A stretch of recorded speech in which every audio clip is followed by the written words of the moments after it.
Bien, bonjour à toutes et à tous. Bienvenue à la Cité internationale de la bande dessinée et de l'image, dans cette salle Nemo.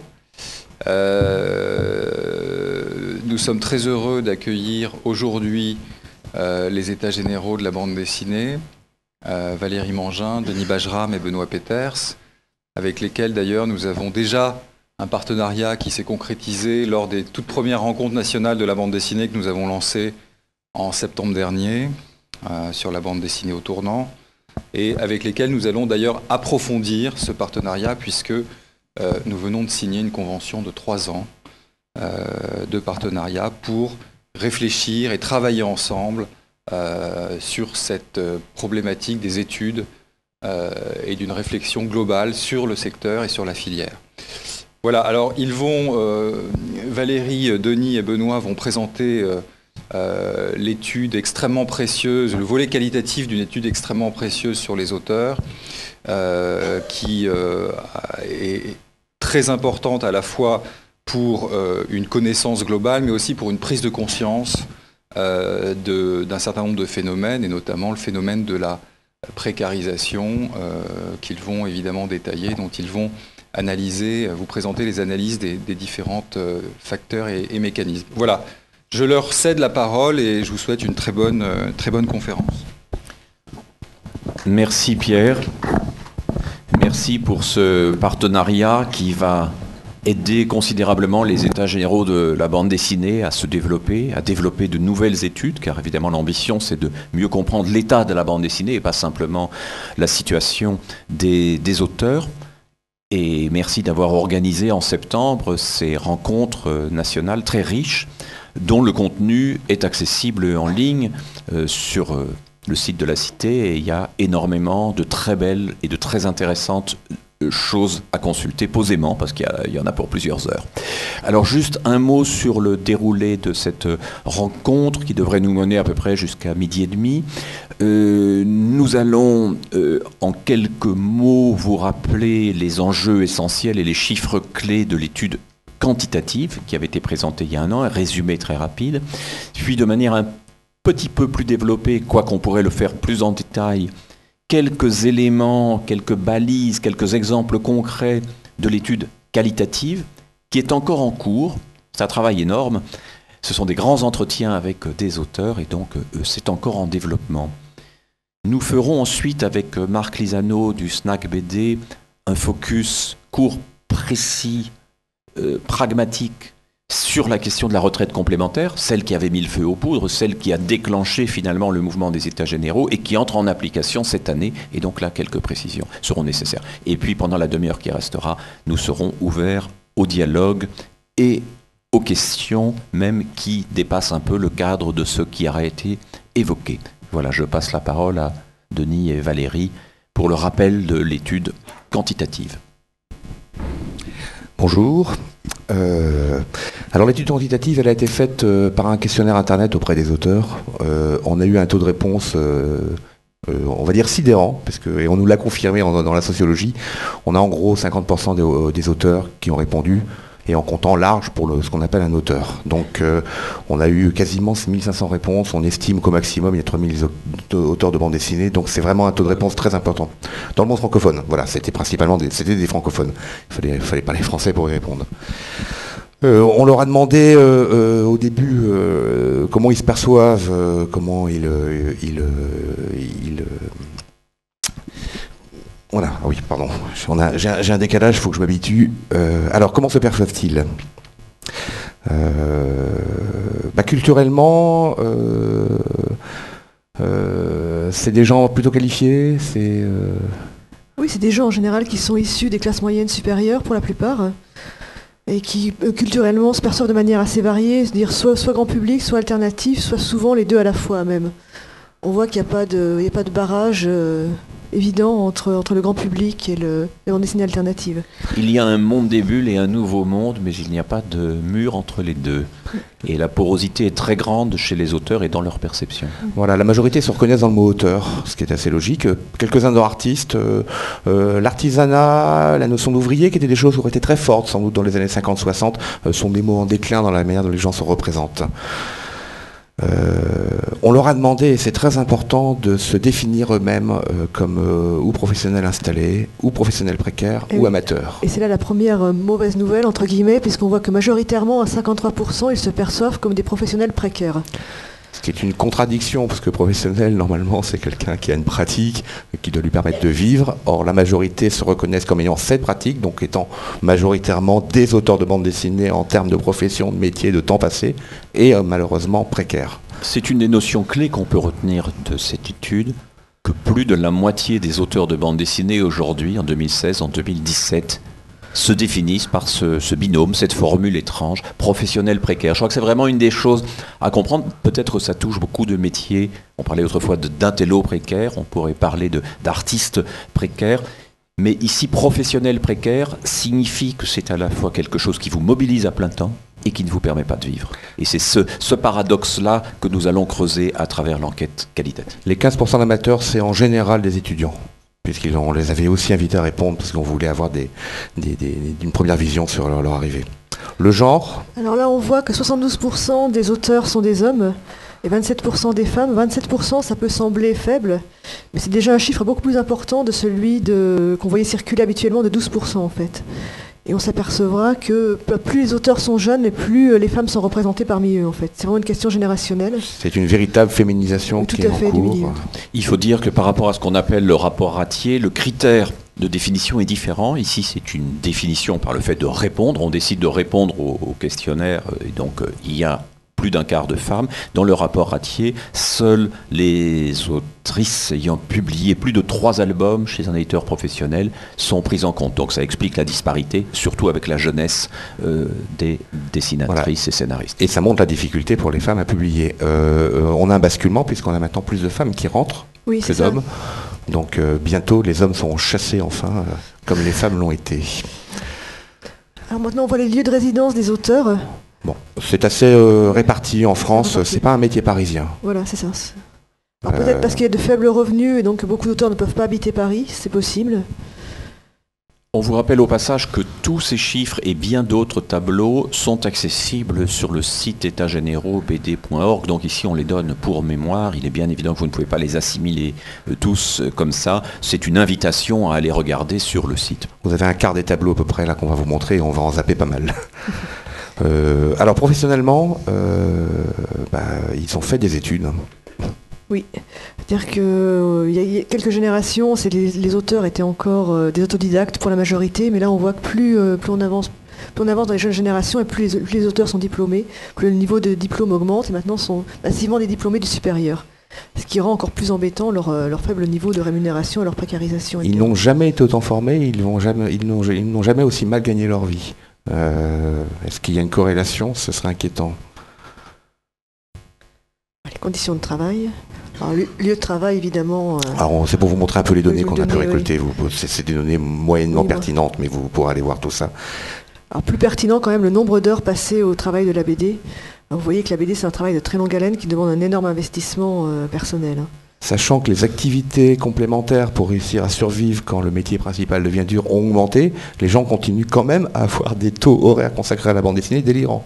C'est-à-dire que maintenant, ça revient à faire, pour ceux qui ont des activités complémentaires, ils font 35 heures dans un métier et ils se rajoutent 40 heures de bande dessinée pour s'assaisonner la semaine, quoi.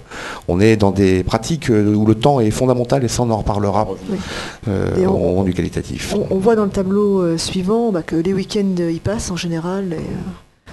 Et qu'on prend très peu de vacances aussi.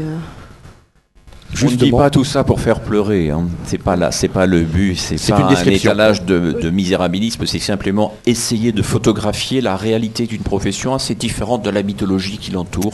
On n'est pas pour l'instant dans un discours plaintif, et évidemment participer à des festivals est une activité par exemple qui fait partie du métier d'auteur de bande dessinée et qui est ambigu mais qui n'est certainement pas arrangé dans la catégorie loisirs. Donc on parlait justement des emplois parallèles, vous verrez les chiffres, hein, beaucoup commencent à avoir un emploi en parallèle. On leur a évidemment demandé ce qu'ils publiaient et combien ils publiaient et auprès même de quel éditeur. Donc on voit qu'avec une moyenne de 11 albums dans les réponses, on a bien des professionnels en face de nous, hein, des gens qui ont fait beaucoup de livres, sachant qu'un album de bande dessinée, c'est en moyenne 1 an de travail. On a des gens qui sont là depuis longtemps en moyenne. Oui, surtout si on tient compte de l'âge, de la moyenne d'âge relativement basse de ceux qui ont répondu. Donc évidemment, le nombre, l'assiduité, la productivité sont des éléments qui définissent aussi le travail de la bande dessinée. Voilà, il y a les moyennes hommes-femmes aussi qui se distinguent à ce moment-là, mais on vous laissera regarder ça de près pour ceux que ça intéresse. On a des répartitions par éditeur, on voit le fait que 4 groupes éditoriaux ont phagocyté quand même une bonne partie de l'emploi. Ce qui est problématique. Nous te laissons la responsabilité quand même du mot phagocyté qui est peut-être un peu fort. Disons que les 3/4 des auteurs bossent quand même avec ces 4 groupes uniquement. C'est-à-dire que s'ils se fâchent avec l'un, puis avec 2, ils se retrouvent dans une situation extrêmement difficile en termes de capacité à signer des livres dans ces majors de l'édition. C'est quelque chose qui a changé. Hein. On a eu beaucoup plus d'offres dans les années 90. On revient en fait indirectement par son côté à ce qui se passait dans les années 60 où il y avait en effet peu de maisons. Maintenant on a peu de grosses maisons. Voilà, alors il y a beaucoup de tableaux sur ce que font les gens, etc. Là, ça permet de voir que dans l'étude, on a une montée en puissance des auteurs complets. Des gens qui font ou du scénario ou du dessin, les deux en même temps, qui prennent entièrement en charge leur livre. Et nous, on s'attendait à moins d'auteurs complets et à plus de répartition de travail. Ça, c'est parce qu'on a beaucoup d'indépendants, je pense, qui ont répondu aussi, et qui apportent des gens qui ont une pratique moins industrielle, moins séparée comme ça en tâches. Que peut-être que dans les grands groupes. Bon, alors dans la promotion, la dédicace c'est l'élément devenu principal. Et c'est massivement Festival BD. Donc on est au bon endroit pour en parler. On voit que la promotion presse est déjà moins répandue. C'est vrai que si on regarde la répartition par genre, on s'aperçoit que les femmes sont moins bien servies que les hommes. Voilà, quand on sort de la presse spécialisée et de la PQR, de la presse régionale, on a quand même beaucoup de gens qui n'ont pas accès à une promotion presse et médias très importante. Et alors surtout la télévision est terrain incognita pour la bande dessinée en dehors des vedettes et de quelques événements culturels. On l'a encore vu avec Tintin, mais voilà, il y a toujours cette éternelle difficulté avec la télévision qui est très étrange pour un art graphique, mais qui doit traduire des choses. Pour le marketing, c'est pareil, on voit que massivement, les auteurs n'en ont aucun. 66%, c'est-à-dire que les 2/3 des livres sortent sans aucun marketing. Là, on est sur des questions qu'on va affiner dans l'enquête qualitative, oui. Mais ça interroge la manière dont c'est fait. Oui. Pourtant, en gros, la moitié est plutôt contente de la promotion que fait son éditeur. Oui. Bon, on verra que dans l'ensemble, les auteurs sont assez satisfaits de leur rapport avec leur éditeur. Ils sont plutôt gentils, les auteurs. Ils sont plutôt gentils, les auteurs, avec leurs éditeurs. Alors, il y a 2 fois 54%, c'est parce que les gens pouvaient répondre à plusieurs questions. Hein. Vous inquiétez pas, on n'a pas fait d'erreur de calcul. Donc, face à cette absence de promotion, les auteurs commencent à s'autopromotionner, notamment sur Internet, évidemment, et le plus facile étant Facebook. Et les blogs. Les blogs et les...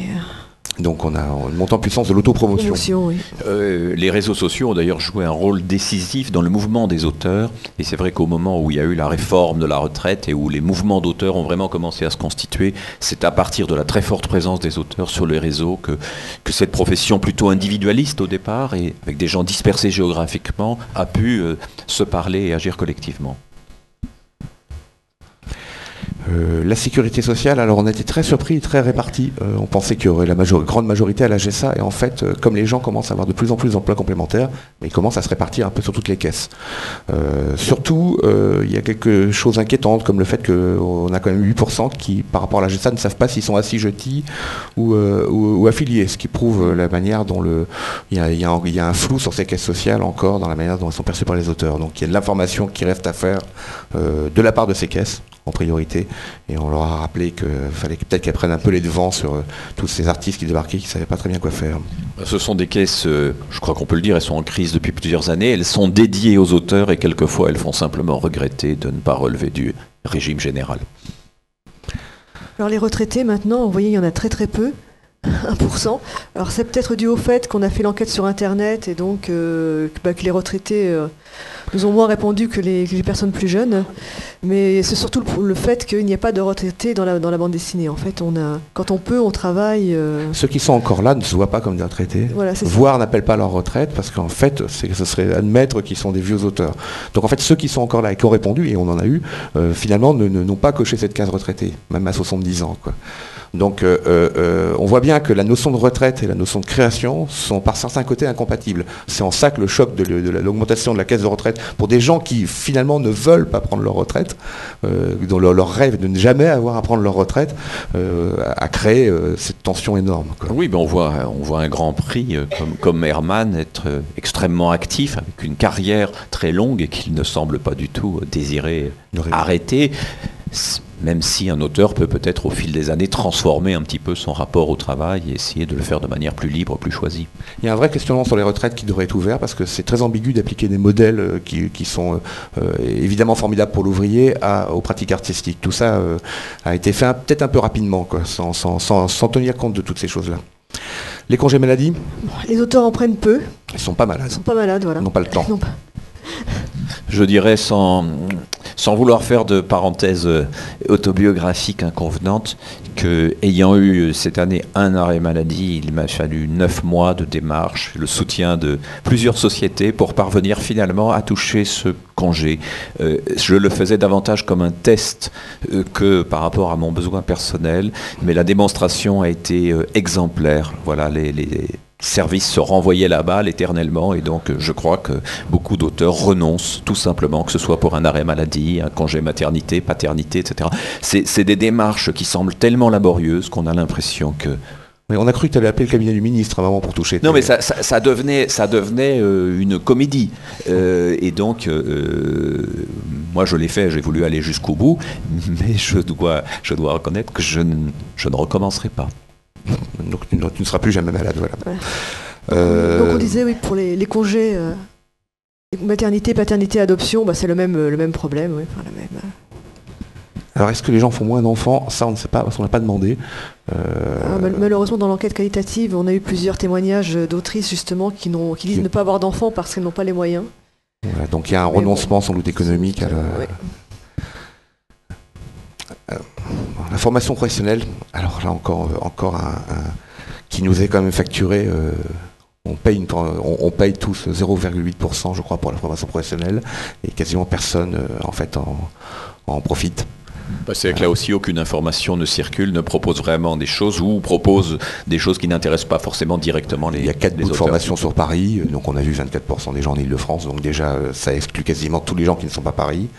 Il n'y a pas de formation spécialisée en bande dessinée de fait, c'est des formations d'ordre général, allumer son Photoshop ou ouvrir son Word. Donc là, il y a un déficit de propositions et donc un vrai gâchis. Enfin, encore une fois, on le sait, la formation professionnelle, il y a une partie de l'argent dans beaucoup de professions qui ne sert pas et on fait partie de ces gens-là et c'est vraiment très malheureux que ça coûte autant aux auteurs, surtout pour qu'ils n'en profitent pas. Voilà. Ou il faudrait qu'ils en profitent parce que oui, c'est fondamental. Mais surtout que profondément, des formations pourraient être utiles pour la diversification, pour le fait que le métier devient une pluralité de métiers, que des auteurs sont amenés à communiquer, à intervenir à l'étranger, à monter des expositions, à avoir des connaissances juridiques. Enfin, il y a beaucoup de domaines qui pourraient être extrêmement utiles, mais il y a une inadéquation entre l'offre et le besoin. Voilà.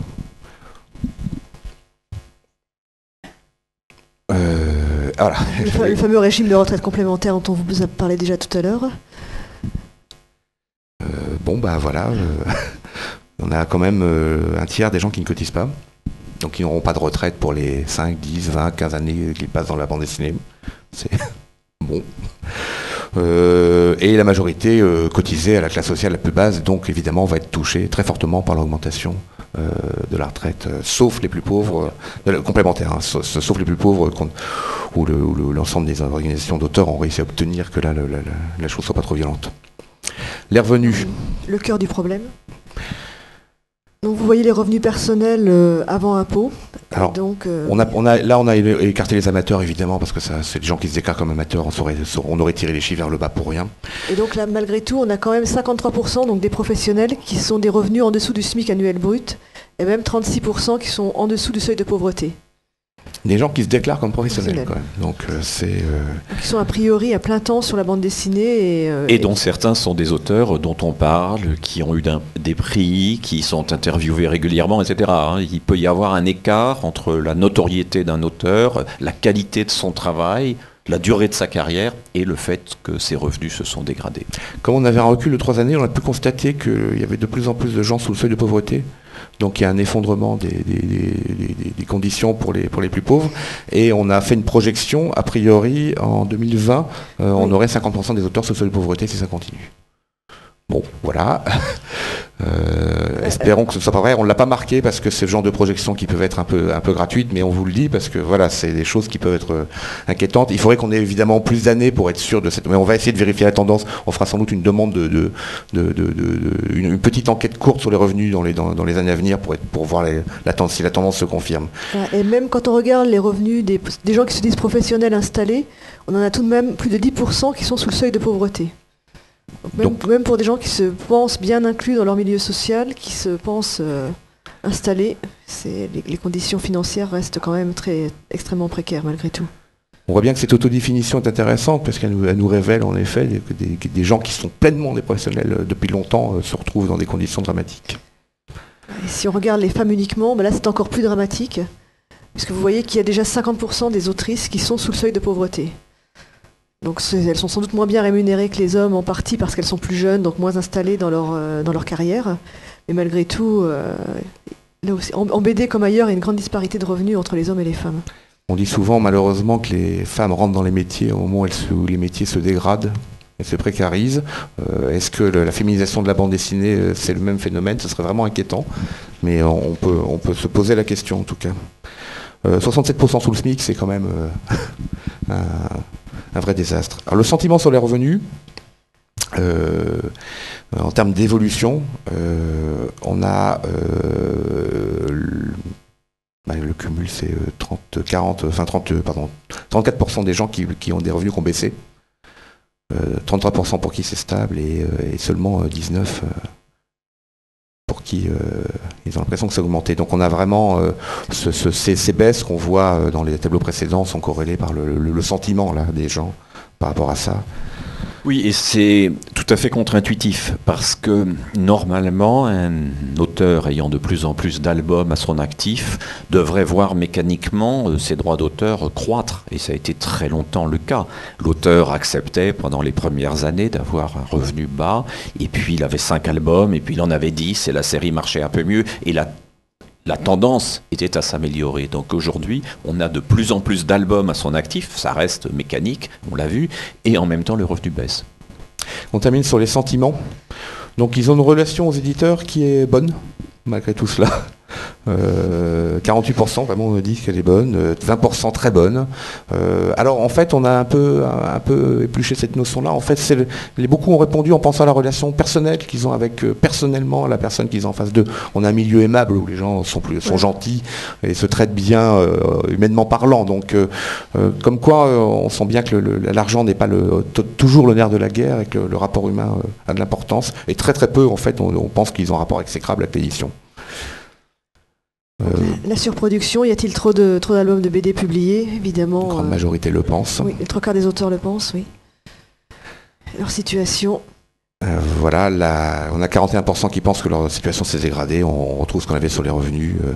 Et 26%, je ne sais pas. Donc, ils sont un peu perdus, visiblement. Oui, c'est vrai. Alors, comment voit-il l'avenir? Guère mieux. Craignez-vous que votre situation se dégrade? Oui, 66%. À nouveau. Alors après, pensez-vous que vous pourrez faire cette carrière dans la bande dessinée? 50% ne savent pas. Et alors 28% disent non. Donc ils sont là et ils savent déjà que pour eux, il n'y aura pas de carrière. Il y aura un petit temps. Et puis un jour, ils sortiront parce qu'ils sont épuisés. Sur cet avenir, la majorité pense que le livre papier va continuer. Qu'on n'aura pas une numérisation aussi flagrante que la musique. Et 43% pensent que le numérique va quand même monter en puissance. Là, sur le numérique, on sent bien que l'incertitude, le camembert est symétrique.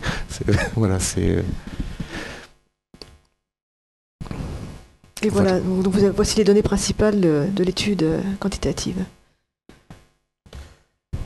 Alors on va vous développer quelques thèmes liés à l'enquête qualitative, qui est donc toujours en cours, qui consiste en de grands entretiens, entre 1 heure, 1 heure et demie, 2 heures, avec un certain nombre d'auteurs de différentes régions, de différentes tranches d'âge, de différents niveaux de notoriété. On leur garantit évidemment l'anonymat, puisqu'ils ont donné beaucoup de détails confidentiels. Donc dans les entretiens complets, on suit les carrières. Ce sont des entretiens qui ne portent pas évidemment sur l'aspect strictement artistique de la démarche, ce qui est fait par ailleurs dans des revues, etc., mais qui portent vraiment sur les questions de métier et où on a obtenu, dans les entretiens conduits par des sociologues, et je salue Pierre Nocerino qui est avec nous et qui nous a aidés depuis le début, la Cité de la bande dessinée qui nous a considérablement aidés pour mener à bien certains de ces entretiens et les transcrire, on a vraiment le sentiment d'une très grande sincérité des auteurs. Ça c'est frappant, auteurs, autrices ont répondu aux questions. On a très peu de cas où on dirait non, ça c'est personnel, ça c'est privé, etc. Mais évidemment, la contrepartie, c'est la garantie d'anonymer un peu les données. Donc on va vous évoquer quelques thèmes et je reviens d'abord en quelques mots et très brièvement sur la question des revenus, non plus statistiquement, mais de manière un peu plus fine dans la perception que les uns et les autres peuvent avoir. Quand on lit les entretiens, on se rend compte que la grande majorité des auteurs vit aujourd'hui à peu près exclusivement des avances sur droit. Comme si l'album a rapporté un peu d'argent pendant le moment où il se fait, mais qu'ensuite cette avance était difficile à dépasser. Le forfait de création à la page, qui a longtemps été la règle, au moment où la presse était importante, est devenu une exception. L'avance sur droit, calculée en fonction du nombre de planches, ou de plus en plus souvent globalisée, est aujourd'hui la règle. Mais les montants de ces avances sur droit ne cessent de diminuer, chez les éditeurs alternatifs, bien sûr, mais aussi dans beaucoup de grandes maisons. On pourrait dire qu'il y a eu un effet un peu pervers du roman graphique qui a permis aux grandes maisons d'abandonner peu à peu le paiement à la page. Une professionnelle installée, et même confirmée, explique ainsi : « Je n'ai pratiquement jamais eu de droit d'auteur à proprement parler, dans la mesure où ce n'est arrivé que sur 1 ou 2 titres où les ventes ont remboursé l'avance et où j'ai réellement touché des droits. Une autre, dont un album a pourtant atteint les 20 000 exemplaires, n'a jamais touché le moindre droit après l'avance initiale. Moi, ma vie, c'est de bosser à la pige, en fait. Lorsque cette avance doit être partagée entre scénaristes, dessinateurs et coloristes, les sommes sont plus dérisoires encore. Il me restait à peu près 7 000 € bruts pour tout l'album, note un dessinateur. » Rappelons que le temps moyen de réalisation d'un album approche d'1 année. Le mot de roman graphique, derrière la légitimation apparente qu'il apporte, a sans doute été l'un des vecteurs de cette fragilisation financière. Comme le dit une autrice, maintenant l'album est une sorte de package. On ne regarde pas le nombre de pages, on ne paie plus à la page du tout, c'est payé au forfait. En gros, tu fais un album pour 6 000 €, donc il ne faut pas que tu y passes 1 an. Une autre, publiée chez un grand éditeur, nous dit : « Si on ramène à la page, je suis payé un truc entre 70 et 80 € la page. Et quand tu penses qu'une page, c'est à peu près entre 10 et 12 heures de boulot, ça peut être beaucoup plus, hein. Si tu ramènes ça à une idée de salaire ou quoi, c'est la folie. » Le dessin réaliste classique, qui demeure essentiel pour un certain nombre de séries, et essentiel pour une partie de l'industrie de la bande dessinée, est impraticable dans de telles conditions puisqu'il exige plusieurs journées de travail par page. Cela pourrait être une mutation importante du secteur que de rendre simplement impossible un dessin comme, disons, celui d'Alix, série créée par Jacques Martin. Une des plus grandes difficultés est d'enchaîner les contrats sans la moindre interruption. Je cite : « Même s'il y a différents stades de précarité, ça reste encore très très précaire. J'ai réalisé la plus grande partie de mes pages avec mes avances sur droit, sur la base d'un SMIC pendant 8 mois. Mais sitôt les pages terminées, il ne me restait rien. Il faut donc rebondir immédiatement. » C'est extrêmement important. Moi, je me souviens quand j'étais jeune auteur, qu'entre 2 albums, nous avions 1 mois, 2 mois, 3 mois de réflexion, de recherche, de tâtonnement, d'esquisse, d'écriture, et puis qu'on apportait des nouvelles pages. Aujourd'hui, on voit des auteurs arriver aux 2/3 de leur album, chercher à signer immédiatement un contrat sur un projet parfois insuffisamment préparé et donc condamné à l'échec. Une autrice résume abruptement l'évolution de sa situation, et je m'arrêterai là-dessus pour ce volet. Il y a 4 ans, je me serais considéré comme installé, mais aujourd'hui, je me sens professionnel précaire. Une forme de polyvalence est donc devenue la règle depuis plusieurs années. Comme l'explique un dessinateur, tous les jeunes auteurs que je côtoie, je me rends compte qu'ils et elles passent de l'animation à la bande dessinée, de la bande dessinée au storyboard, etc. Par la force des choses, ils mènent de front des activités qu'on considérait comme connexes, finalement. On ne peut pas faire autrement.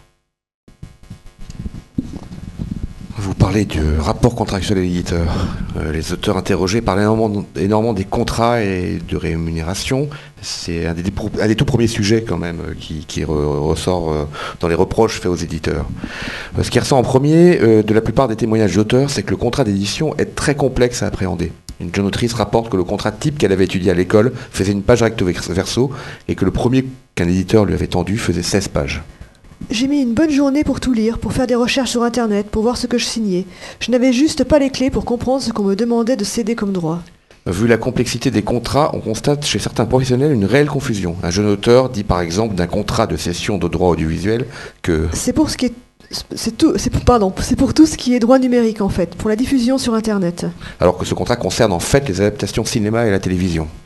Le jeune auteur est souvent amené à signer un peu n'importe comment. Soit il ne comprend rien à ce qu'il signe, soit il ne pense même pas à négocier le contrat. À l'époque, j'avais tellement l'impression qu'on me faisait un cadeau qu'il ne m'est pas du tout venu à l'esprit de pouvoir négocier quoi que ce soit. Certains contrats sont aussi signés sans souci du lendemain. Parce que, par exemple... J'étais prof, je n'avais pas besoin de cet argent pour vivre. Ou bien parce que... C'était des contrats que je n'ai pas forcément épluchés en détail, car l'investissement personnel et artistique sur des collectifs est moindre. Notons que beaucoup d'auteurs travaillant dans la presse n'ont pas de contrat du tout. Que ce soit hier, pour Charlie Hebdo, dont un ancien auteur est fier de pouvoir dire... Je faisais partie de ceux qui arrivaient à se faire payer. Ou aujourd'hui, pour la revue dessinée... Je n'ai pas vu passer de contrat avec eux, parce qu'on reste titulaire de ses droits. Avec l'expérience, les auteurs deviennent plus attentifs à ce qu'ils signent. Ils se renseignent. Il y a pas mal quand même d'organismes, de syndicats qui donnent beaucoup d'outils de compréhension sur les contrats. Je le disais tout à l'heure, le forum du Snack BD qui est très utile pour ça. Moi, ce que j'utilise aussi beaucoup, c'est le site de la charte des auteurs-illustrateurs qui est vraiment très bien. Certains s'appuient sur l'expertise d'un confrère ou d'un partenaire. C'est mon scénariste qui a essayé de négocier des trucs dans mon souvenir, parce qu'il avait un petit peu d'expérience. Parfois, la situation devient ambiguë. J'en ai discuté avec mon éditeur qui m'a dit « Oui, tu peux signer sans souci, je t'ai mis le même contrat que moi je signe dans mes propres BD. » Parce que mon éditeur, il est aussi scénariste de BD. D'autres font enfin appel à un juriste spécialisé. Ils m'ont envoyé un contrat type que je ne trouvais pas bien. Il fait à peu près 30 pages. Je suis allé au snack et j'ai demandé des conseils. Avec parfois quelques surprises. La dernière fois que j'ai eu à signer un contrat, je l'ai fait lire par un assistant juridique du snack qui m'a dit « Vous êtes sûr de vouloir faire ce livre ? À votre place, je ne le ferai pas vu les conditions. » Un des auteurs interrogés recourt à un agent pour une partie des négociations. J'ai un agent pour les droits audiovisuels. Les contenus des droits audiovisuels sont très très compliqués. Ce qui ne lui coûte rien car... C'est un pourcentage sur une négociation. Donc si ton agent travaille bien, tu t'y retrouves en général. Tu gagnes un petit peu plus et lui se rémunère. Ce même auteur ajoute au sujet du contrat d'édition lui-même. Le vrai problème, c'est que je ne connais pas d'agent d'auteur. C'est assez peu répandu en bande dessinée. Ce n'est pas un usage, ça ne va pas de soi de l'imposer aux éditeurs. Tandis qu'une autrice ajoute... Il faudrait développer les agents, c'est un cercle vicieux.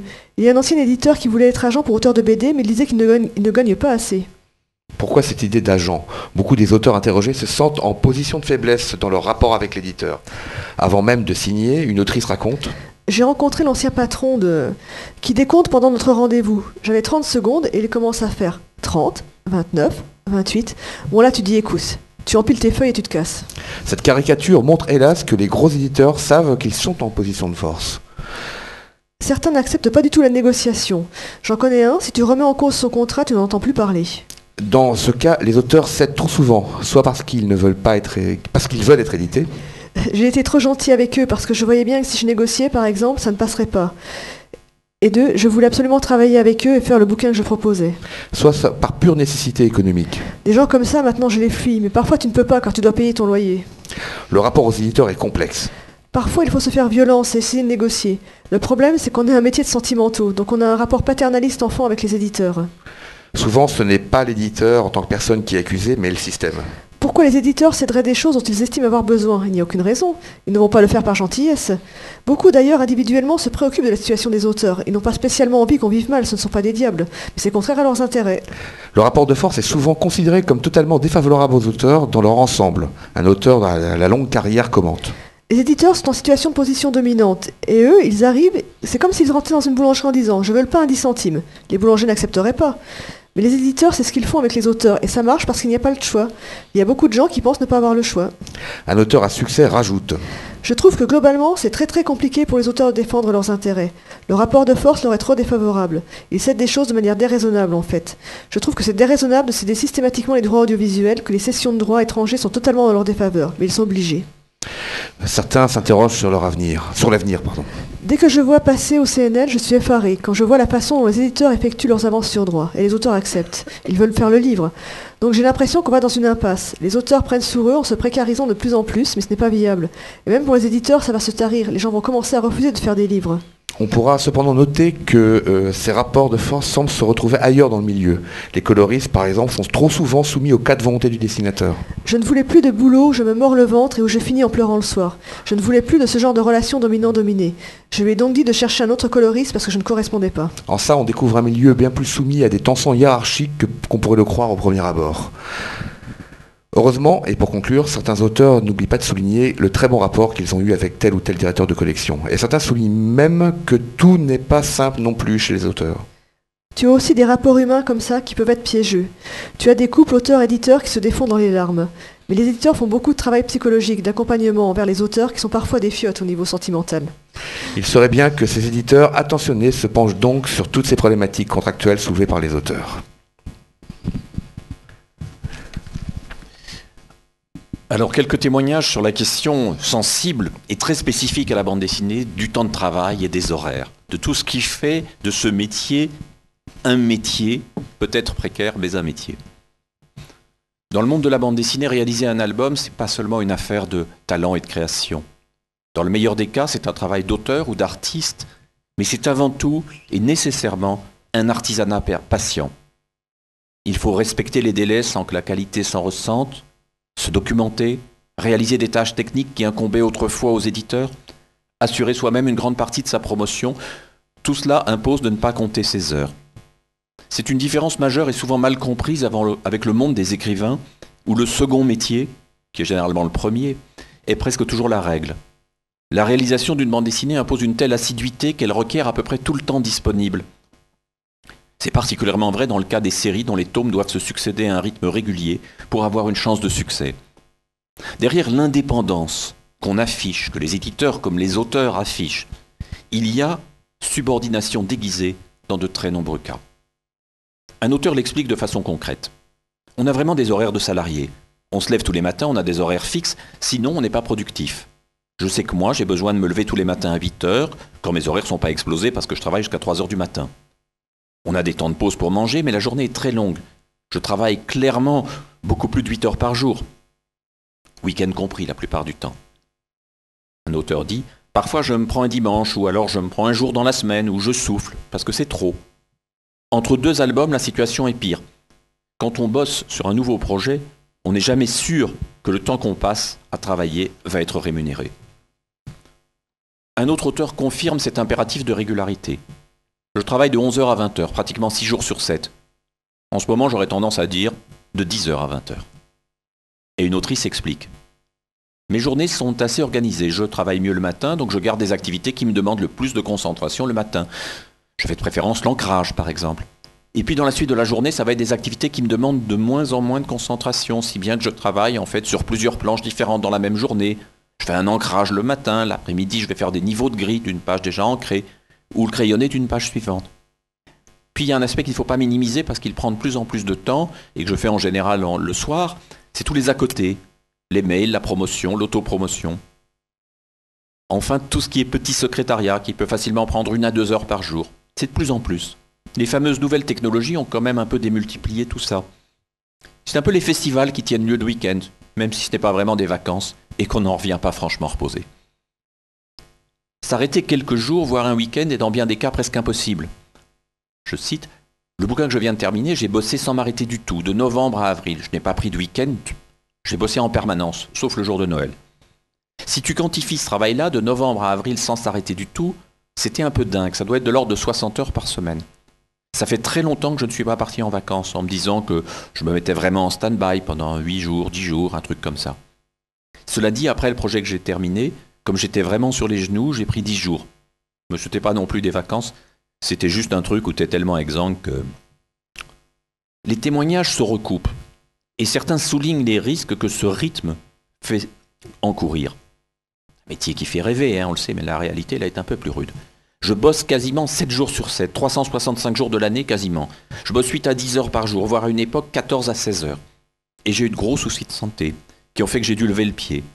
Donc, la semaine maintenant, je dois être à 10 heures par jour. Et le week-end, on va dire que je bosse peut-être 10 heures en tout. Et cet auteur ne prend jamais de vacances.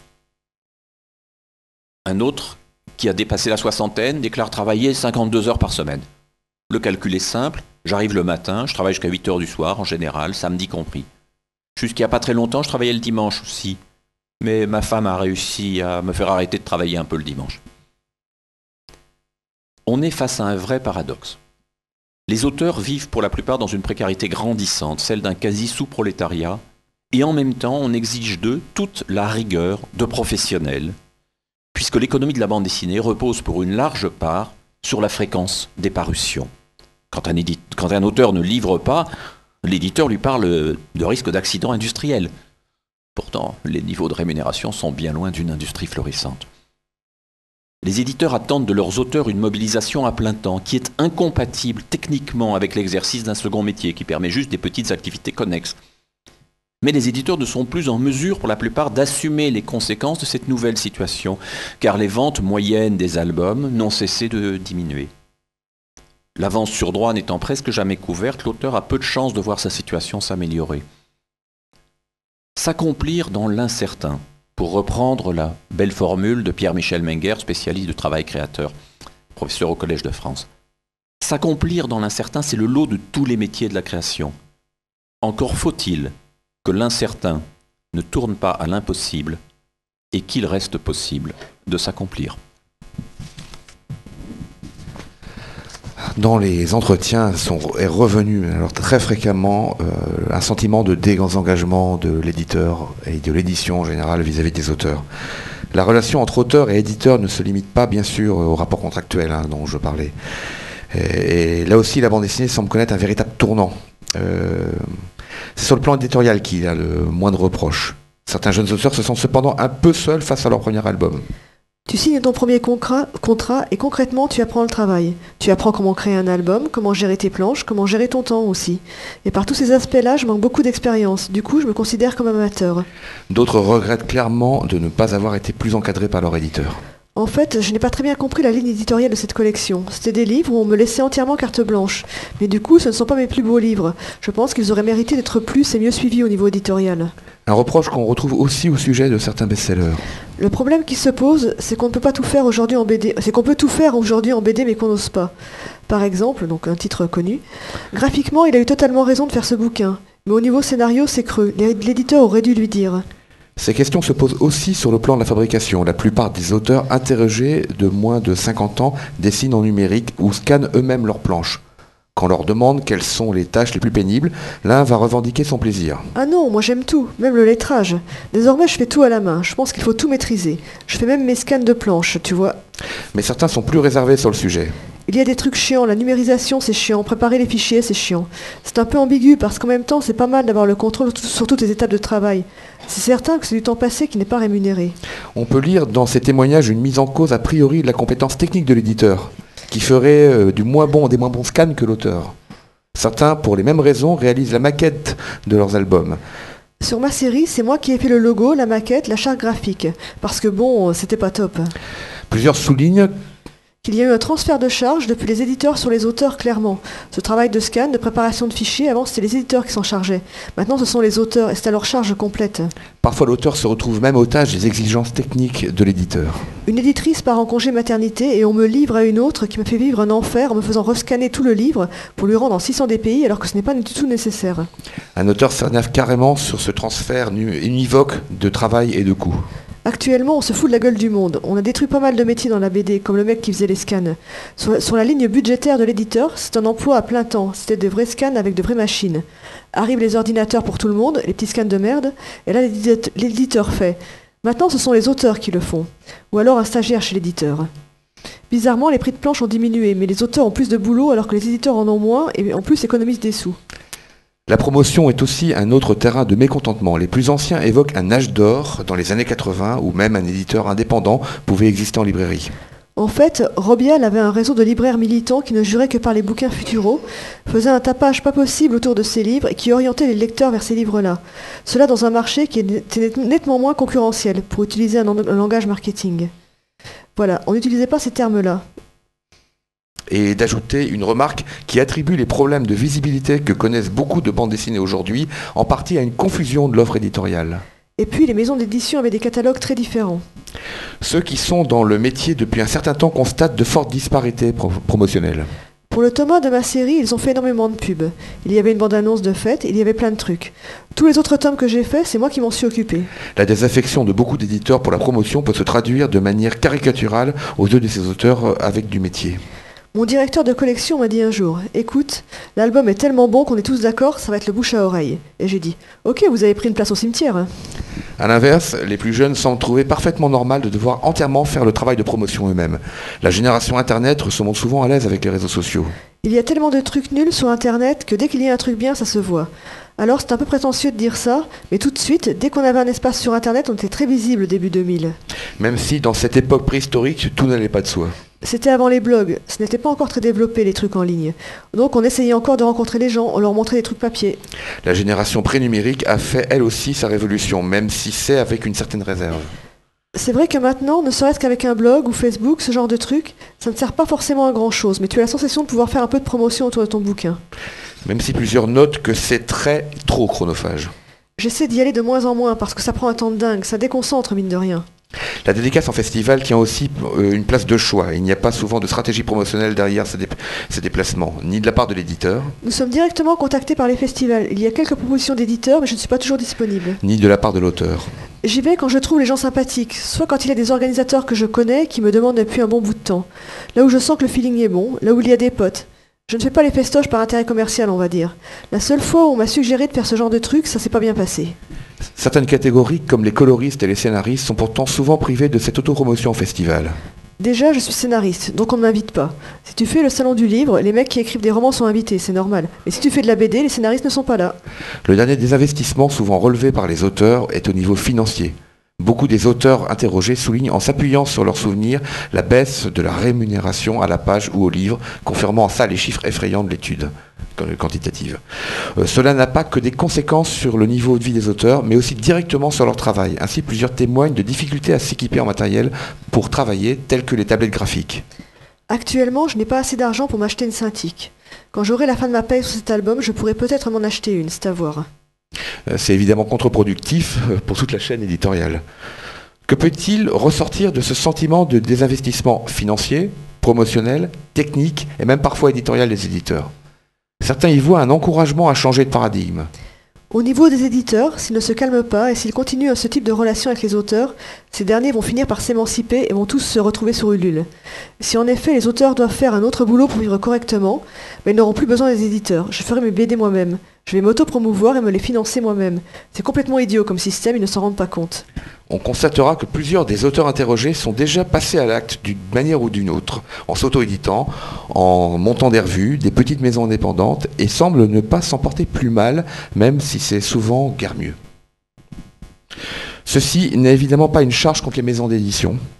Tout n'est pas simple non plus vu depuis l'autre côté de la barrière. Mais sur ce terrain particulier, il est clair aux yeux des auteurs que la bande dessinée connaît un tournant majeur.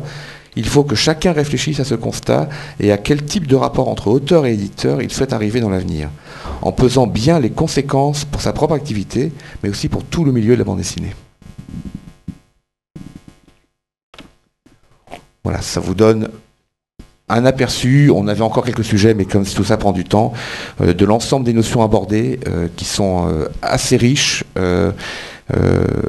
Ça pourrait paraître plaintif en fait, et c'est plus de la colère qu'on commence à lire entre les lignes.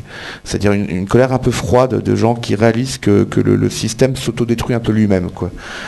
Cette colère qui était montée avec l'IRSEC en fait a des racines profondes qui est liée aux pratiques et à leurs difficultés. Alors pour ceux qui voudront aller plus loin sur l'enquête qualitative, donc elle sera mise en ligne très prochainement sur le site des États généraux et de nombreux éléments sont aussi présents sur le site de 9e art, celui de la Cité de la bande dessinée. Voilà, on va peut-être faire un petit focus avant la discussion sur la question de la retraite complémentaire dans la mise en œuvre démarre.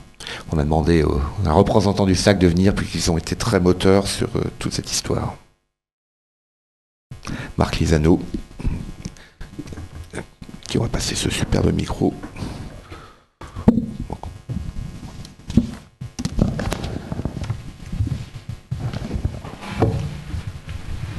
Bonjour, donc je suis Marc Lisano, je suis un des membres du comité de pilotage du SNAC bande dessinée. Donc la section de bande dessinée fait partie du syndicat national des auteurs-compositeurs.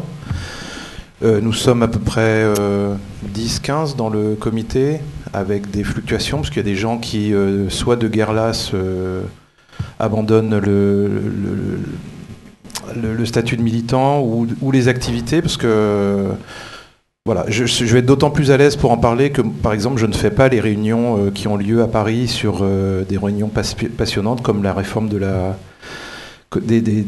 notre système de cotisation à la retraite complémentaire. Déjà, rien que de dire le mot, je crois que j'ai perdu la moitié de la salle. Je voulais savoir si dans la salle, il y avait beaucoup d'auteurs, par exemple. Est-ce que vous pourriez lever la main s'il y a des auteurs? Voilà. Est-ce qu'il y a des libraires, hein, par exemple? Voilà, ça c'est... Est-ce qu'il y a des éditeurs? Il y en a. Voilà, merci. Je vais vous donner juste deux petits exemples. Tu parlais tout à l'heure de colère. Moi, je choisis d'avoir un autre axe parce que je préférerais qu'il y ait une sorte d'élan dans le militantisme.